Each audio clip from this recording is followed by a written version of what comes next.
Oubliez immédiatement les résumés lisses, les scores bruts affichés sans âme sur vos applications de sport et cette éternelle condescendance qui voudrait qu'Haïti s'estime simplement heureuse d'être là, invitée à la table des grands pour la première fois depuis 1974. Aujourd'hui, on ne va pas faire de la poésie ou distribuer des mentions honorables pour la beauté de l'histoire. On plonge directement dans les entrailles d'une injustice caractérisée, un braquage à ciel ouvert commis au Gillette Stadium de Foxborough qui dépasse de très loin les simples statistiques d'un tableau d'affichage. Soyons totalement transparents les frères, Haïti n'a pas perdu ce match d'ouverture, Haïti s'est fait littéralement détrousser par un corps arbitral en faillite. Je vous entends déjà arriver avec vos gros sabots de légalistes, prêts à me parler de la 28e minute de jeu, de cette relance écossaise et de la frappe de John McGinn déviée de manière malheureuse par Jean-Rickner Bellegarde pour tromper Johnny Placide. Ce but-là, cette ouverture du score écossaise née d'un coup du sort, on peut l'accepter. C'est la dure loi du rectangle vert, la part de hasard inhérente au football de haut niveau. Ce qu'on ne peut pas accepter, ce qui doit soulever le cœur de n'importe quel passionné de football, c'est le traitement asymétrique et le naufrage clinique de l'arbitre algérien Mustapha Gorbal. La famille, ce qui s'est passé à la 79e minute est un scandale d'état footballistique. Jean-Rickner Bellegarde, le dynamiteur de Wolverhampton, s'apprête à armer une frappe lourde dans la surface de réparation écossaise. Sur la trajectoire, le défenseur central Grant Hanley contre le cuir avec la main. La main est décollée en position totalement anormale, coupant une action de but manifeste. Dans n'importe quel autre match de cette Coupe du Monde 2026, avec l'application stricte des lois de la FIFA sur l'élargissement de la surface corporelle, c'est pénalty indiscutable, point barre. Mais ce soir-là, Mustapha Gorbal décide de fermer les yeux et l'arbitre saoudien Abdullah Dafir, confortablement installé dans son camion du VAR, n'interpelle même pas son central pour une révision. Un silence technologique complice qui s'est répété en fin de match lors d'un tacle assassin, un attentat sur le genou de Josué Casimir qui méritait un carton rouge direct, balayé d'un simple revers de manche. Gorbal a été fort avec les petits et aveugle avec les puissants, protégeant l'Écosse au détriment de Grenadiers qui ont pourtant dominé la seconde période, tentant 15 tirs contre seulement 9 pour leurs adversaires. Ce revers injuste laisse Haïti à la dernière place du groupe C avec 0 points, alors que le Brésil et le Maroc se sont neutralisés un partout au MetLife Stadium. Le chemin s'annonce comme une montagne face à la Seleção et au Lion de l'Atlas, mais Haïti a prouvé une chose, après 52 ans de disette, ce peuple n'est pas venu pour faire de la figuration, mais pour faire trembler les hiérarchies mondiales. La famille, trêve de poésie et de larmes de façade. Entrons immédiatement dans le laboratoire de la vérité clinique, là où le tableau noir devient le réquisitoire d'une injustice institutionnelle flagrante. Ce que les Grenadiers ont subi sur la pelouse du Gillette Stadium de Foxborough dépasse l'entendement tactique. C'est un détournement pur et simple des lois du jeu. Je vous entends déjà arriver avec vos gros sabots de puristes, prêts à me brandir la fatalité du sport ou l'expérience internationale de l'arbitre algérien Mustapha Gorbal, 40 ans, international depuis 2014 et présent à son 2e mondial consécutif. C'est le logiciel des aveugles. Cet homme, encensé dans les grandes compétitions africaines, traînait pourtant déjà une réputation volcanique après avoir dû quitter une demi-finale de Ligue des Champions de la CAF entre l'Espérance de Tunis et Mamelodi Sundowns sous escorte policière pour avoir annulé un but crucial. Et c'est ce même directeur de jeu que la FIFA installe au sifflet du match le plus symbolique d'Haïti depuis un demi-siècle. Le résultat est terrifiant de partialité. Posons les faits chirurgicaux sur la table sans trembler. À la 79e minute de jeu, alors qu'Haïti pousse de toutes ses forces pour arracher un verdict conforme à sa domination, Jean-Rickner Bellegarde se met en position de frappe à l'intérieur de la surface de réparation écossaise. Le milieu offensif de Wolverhampton décoche un tir lourd. Sur la trajectoire, le défenseur central écossais Grant Hanley contre le cuir. Les images sont impitoyables. Le ballon effleure clairement la main de Hanley, décollé du corps, installé dans une position totalement anormale qui annihile instantanément une occasion de but manifeste. Dans n'importe quel autre match de cette compétition, avec les directives ultra strictes de la FIFA, répétées à s'en faire saigner les cordes vocales, c'est pénalty indiscutable. Qu'est-ce que fait Gorbal ? Rien. Il regarde ailleurs. Et où était l'arbitre saoudien Abdullah Dafir, le gardien de la technologie installé dans le camion ? Silence radio absolu, aucune interpellation, aucune révision sur l'écran de contrôle, rien. Le système censé éradiquer l'injustice est devenu le complice d'un hold-up en plein jour. Et la boucherie stratégique s'est prolongée dans les arrêts de jeu avec un traitement asymétrique des fautes physiques qui confine au scandale. Alors que les grenadiers assiègent le camp adverse, Josué Casimir subit un tacle d'une violence inouïe, un attentat caractérisé avec un impact direct sur le genou qui lui laisse des stigmates visibles sur la pelouse. Dans l'économie moderne du football, ce type de contact destructeur appelle au minimum un carton jaune ultra sévère, au maximum une expulsion définitive. Gorbal ne sort absolument rien, fermant les yeux sur un geste qui aurait pu laisser Haïti en supériorité numérique pour le sprint final. Pour masquer son crime et sauver un semblant d'équilibre protocolaire, l'arbitre se met soudain à distribuer des cartons jaunes tardifs à Kenny McLean et Finlay Curtis dans les ultimes secondes pour des fautes totalement anodines. C'est le pire des cas de figure managériaux pour un homme en noir, d'une sévérité ridicule sur les détails insignifiants de la première période et frappé de cécité absolue dès que les décisions cruciales doivent faire basculer le destin d'une petite nation. La famille, rangeons les sifflets de la complaisance 2 minutes et entrons dans la clinique des vérités chirurgicales, là où le très haut niveau mondial ne pardonne aucune légèreté, aucune starisation excessive et aucune panne de courant tactique. C'est magnifique de voir le peuple marocain exulter après avoir tenu tête au quintuple champion du monde, mais l'honnêteté journalistique la plus élémentaire nous oblige à retourner le scanner et à analyser ce match nul un partout du côté du monstre blessé. Si les Lions de l'Atlas quittent le rectangle vert avec d'immenses regrets au fond de la gorge, c'est parce qu'en face, l'armada du Brésil est apparue d'une fragilité mentale et d'une instabilité collective absolument lunaire. Je vous entends déjà arriver avec vos gros sabots de puristes, prêts à me chanter les louanges du football samba et des stars de la Liga. Redescendons immédiatement sur terre, les frères. Ce soir-là, au MetLife Stadium, la grande Seleção de Carlo Ancelotti a frôlé le crash industriel de plein fouet, sauvé in extremis du naufrage par un exploit individuel qui ne masquera jamais le néant de sa proposition collective. Soyons totalement transparents, la famille. La première période de ce thriller a été un calvaire absolu pour le staff technique brésilien. On a vu une équipe nerveuse, incapable de poser son jeu, tétanisée par l'agressivité et le pressing haut du bloc marocain. Carlo Ancelotti lui-même a dû admettre devant les caméras que ses joueurs avaient les nerfs qui parlaient pour eux, complètement submergés par la pression étouffante de cette entame de Coupe du Monde 2026. Le milieu de terrain de la Seleção s'est fait littéralement marcher dessus, bousculé dans les impacts et incapable de trouver les circuits de relance habituels. Le poison de l'impuissance s'est propagé à la 21e minute de jeu lorsque Ismaël Saibari est venu punir les largesses défensives brésiliennes d'une frappe limpide pour ouvrir le score. À ce moment précis du match, le Brésil était au bord de la rupture, une équipe en miettes qui partait dans tous les sens, orpheline de son maître à jouer Neymar, scotché à l'infirmerie pour une blessure au mollet droit. Sans son numéro 10 pour dicter le tempo et calmer les esprits, le plan de jeu d'Ancelotti s'est transformé en une parodie d'anarchie tactique où chaque individualité tentait de sauver sa peau de manière désordonnée. C'est dans ce chaos ambiant que le génie individuel est venu jouer les cache-misères. Alors que le Brésil bafouillait son football et que le Maroc touchait du doigt l'exploit parfait, Vinicius Junior a profité d'une seconde d'inattention pour rappeler à la terre entière pourquoi il porte le costume de sauveur de cette nation.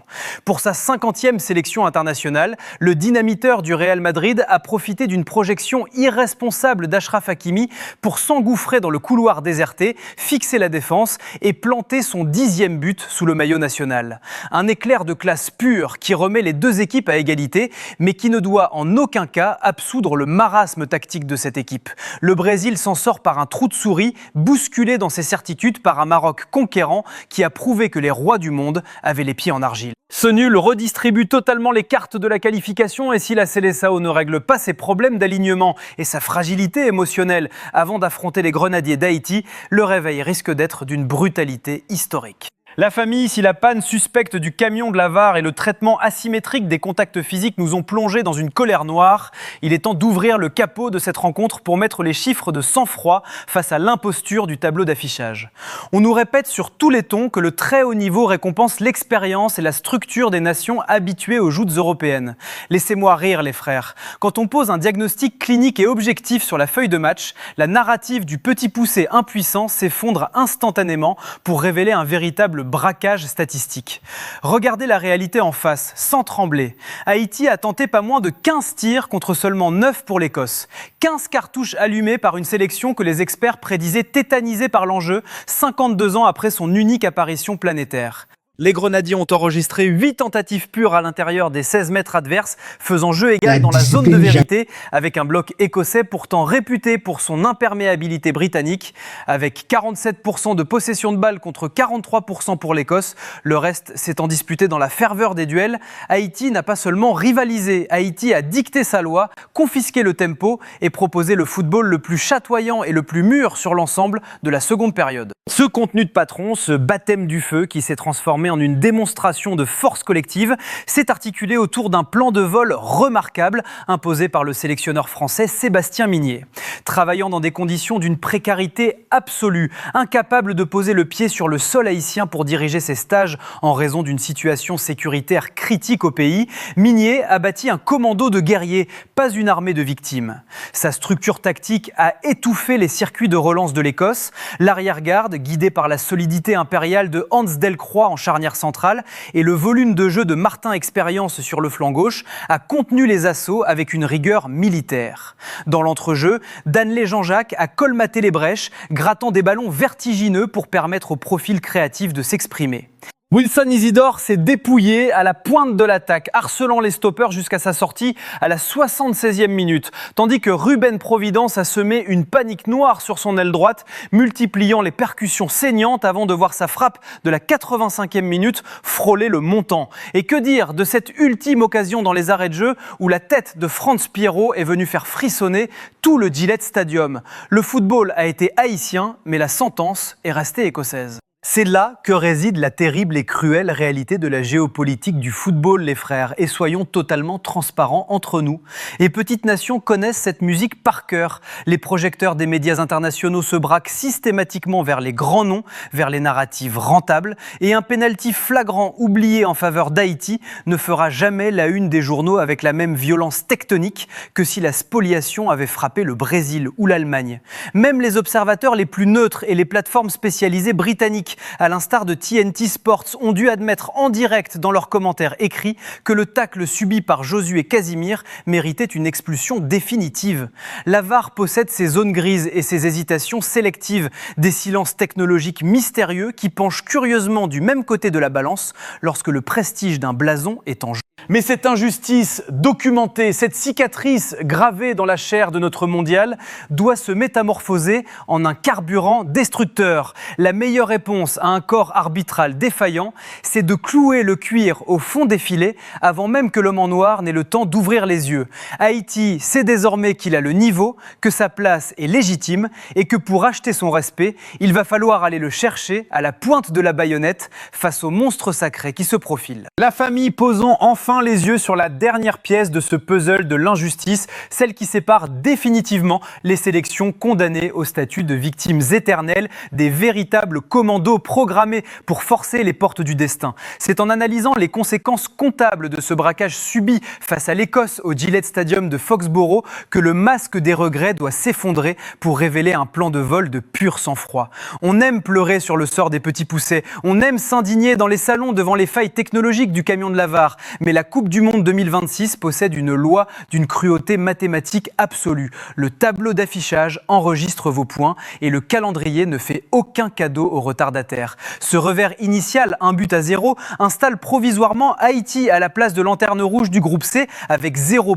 Mais pendant que l'Écosse s'emparait frauduleusement de la tête du groupe avec 3 points, un séisme d'une intensité rare s'est produit au MetLife Stadium du New Jersey, où le Brésil et le Maroc se sont neutralisés un partout dans le choc des titans de ce premier tour. C'est ce score nul qui vient de redistribuer totalement les cartes et d'ouvrir une fenêtre de tir proprement monumentale pour nos grenadiers. Le calendrier propose désormais 2 montagnes russes absolues pour les hommes de Sébastien Migné. Un choc thermique contre le Brésil le 19 juin à Philadelphie, suivi de l'explication de texte final contre le Maroc le 24 juin dans l'arène bouillante du Mercedes-Benz Stadium d'Atlanta. Regardons la feuille de route avec une lucidité chirurgicale, sans la moindre naïveté. Affronter le Brésil maintenant est une opportunité historique. La Seleção arrive sur ce match habité par une frustration immense et des doutes profonds après une première période totalement anarchique sous les yeux de Carlo Ancelotti. Les Brésiliens ont affiché des nerfs d'une fragilité alarmante, incapables de poser leur jeu en transition collective. Le dynamiteur Vinicius Junior a sauvé les meubles en inscrivant son 10e but international lors de sa 50e sélection, répondant à l'ouverture du score précoce du Marocain Ismaël Saibari. Mais le contenu global de la Seleção a frôlé le néant tactique. Privés de leur maître à jouer Neymar, gravement blessé au mollet droit et indisponible pour au moins 2 semaines, les quintuples champions du monde n'ont plus de boussole créative. Si Haïti installe un bloc compact, fait preuve d'une discipline de fer en fermeture axiale et punit les montées irresponsables des latéraux brésiliens par la vitesse de percussion de Wilson Isidore, de Ruben Providence et de Josué Casimir, le coup du siècle est à notre portée. Et que dire du sommet final qui nous attend contre le Maroc de Mohamed Wabi, le technicien qui a succédé à Walid Regragui en mars 2026. Les Lions de l'Atlas s'avancent avec l'un des effectifs les plus complets et terrifiants du monde, portés par des monstres comme le capitaine Achraf Hakimi sur le flanc droit, Noussair Mazraoui à l'opposé, la sentinelle Sofiane Amrabat, le génie précoce de Bilal El Khanous et la créativité pure d'Ibrahim Diaz. Mais cette armada marocaine a aussi ses failles invisible. L'absence pour blessure d'Abdez Alzouli et de Naïef Aguerd, cumulée au vide laissé par l'absence d'Hakim Ziyech, fragilise leur assise défensive et leur pouvoir de tuer les matchs, comme l'a prouvé leur incapacité à concrétiser leur outrageuse domination face au Brésil. Haïti n'a absolument rien à perdre. Sébastien Migné n'a pas préparé des victimes pour ce mondial. Il a forgé des soldats de l'ombre capables d'allumer 15 tirs contre un bloc européen. La meilleure réponse à l'injustice arbitrale de Mustapha Gorbal, c'est de clouer le cuir au fond des filets avant même que l'homme en noir n'ait le temps de fermer les yeux. Les calculs mathématiques de ce groupe C sont d'une fraîcheur totale. Les Grenadiers ont le niveau textuel pour rivaliser et la terre entière va comprendre qu'il est impossible d'éteindre la dalle de tout un peuple. C'est là de cette investigation volcanique, la famille, et maintenant c'est à vous de trancher et de faire exploser l'espace commentaire, car l'heure des choix a sonné. Tapez 1 si vous estimez qu'Haïti a été victime d'un hold-up institutionnel caractérisé face à l'Écosse et que les Grenadiers vont tout dévaster sur leur passage pour punir le Brésil à Philadelphie. Tapez 2 si vous pensez que la marche est beaucoup trop haute face aux armadas du Brésil et du Maroc sans Neymar et Ziyech et que la défaite initiale a scellé notre élimination logique. Faites trembler l'algorithme de YouTube, les frères. Explosez la barre des j'aime pour faire résonner la voix des Grenadiers jusqu'aux instances de la FIFA. Abonnez-vous en masse à Foot Inside et activez cette cloche de notification pour vivre ce mondial d'une ferveur absolue. Prenez soin de vous les passionnés, gardez la tête haute et que le rectangle vert rende son verdict.